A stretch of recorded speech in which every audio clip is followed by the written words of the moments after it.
एक बार शिनचैन और उसके दोस्त एक एडवेंचरर ट्रिप पर जाते हैं। सारे बच्चे बहुत खुश रहते हैं और सभी में ट्रिप के लिए उत्साह रहता है। ये ट्रिप थी जंगल की एडवेंचरर ट्रिप, जहां एक हवेली में रुकना था। रास्ता थोड़ा लंबा था, इसलिए जंगल पहुंचते पहुंचते रात हो जाती है। सभी बच्चे थोड़े डरे हुए रहते हैं, लेकिन उत्साहित भी रहते हैं। जंगल में चारों तरफ बहुत अंधेरा था।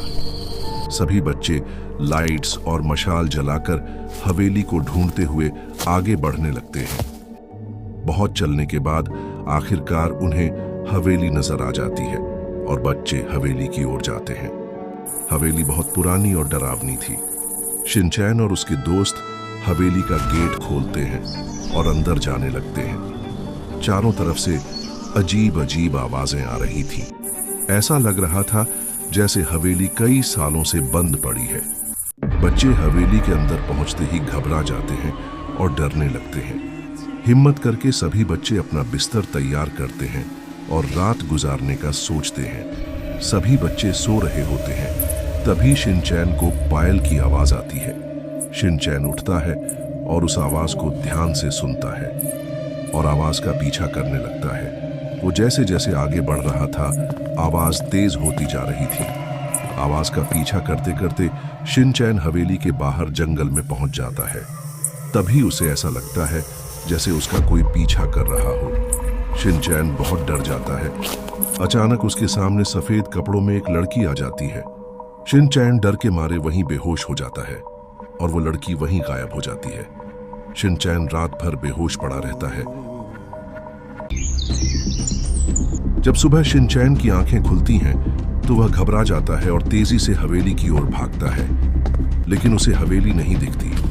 वह चारों तरफ भटकता है और परेशान होता है। उसे कुछ याद नहीं रहता कि कल उसके साथ क्या हुआ था। वह घबरा कर रोने लगता है। उसे कुछ समझ नहीं आ रहा था। उसे जोरों की भूख लगी रहती है। वह जंगल में कुछ खाने के लिए ढूंढता है। बहुत ढूंढने के बाद उसे एक अमरूद का पेड़ दिखाई देता है, जिसे देखकर वह खुश हो जाता है। लेकिन पेड़ में अमरूद बहुत ऊपर लगे थे। शिनचैन अमरूद तोड़ने के लिए पेड़ में चढ़ता है और अमरूद तोड़ लेता है। शिनचैन वहीं पेड़ के नीचे बैठकर मजे से अमरूद खाने लगता है। अमरूद खाते खाते उसे प्यास लगाती है और वह पानी की तलाश में जंगल में घूमने लगता है। अचानक उसके सामने एक खतरनाक भेड़िया आ जाता है। शिनचैन तुरंत अपनी जान बचाने के लिए वहां से भागता है। भागते भागते वह एक पेड़ के पीछे छुप जाता है। भेड़िया के जाने के बाद शिनचैन फिर आगे बढ़ता है। बहुत चलने के बाद उसे एक नदी दिखाई देती है।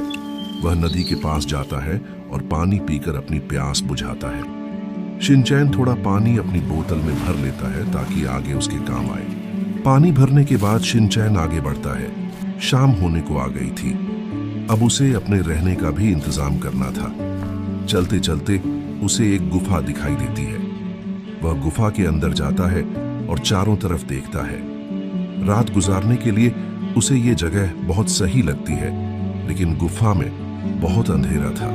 इसलिए शिनचैन लकड़ी और अपने लिए खाना ढूंढने के लिए निकल पड़ता है। उसे कुछ लकड़ियां मिलती हैं, जिन्हें वह गुफा में ले जाता है और आग जला लेता है। आग जलाते ही गुफा में भी उजाला हो जाता है, लेकिन शिनचैन अभी भी उदास रहता है क्योंकि उसे खाने के लिए कुछ नहीं मिला था। तभी उसे वो नदी याद आती है। शिनचैन भागते हुए नदी के पास जाता है और मछली पकड़ने लगता है। काफी देर तक मेहनत करने के बाद आखिरकार वो कुछ मछली पकड़ लेता है और बहुत खुश होता है और अपने गुफा की ओर जाने लगता है। शिनचैन आग में मछली को अच्छी तरह भूनता है और खुद भी आग सेंकता है। मछली पकने के बाद शिनचैन मजे से उसे खाता है और कुछ देर आग के सामने बैठे बैठे वहीं सो जाता है। सुबह होते ही शिनचैन जंगल से बाहर निकलने का रास्ता ढूंढने के लिए निकल जाता है। तभी उसे अपने किसान चाचा दिखाई देते हैं। शिनचैन बहुत खुश हो जाता है। उसकी खुशी का ठिकाना नहीं रहता। वो भागता हुआ किसान चाचा के पास जाता है और सारी बात बताता है। किसान चाचा शिनचैन को दिलासा देते हैं। मैं तुम्हें तुम्हारे घर पहुंचा दूंगा। फिर दोनों लोग बाइक पर बैठकर जंगल से बाहर निकल जाते हैं। शिनचैन ने तो आखिरी तक हिम्मत नहीं हारी और जंगल में सरवाइव किया।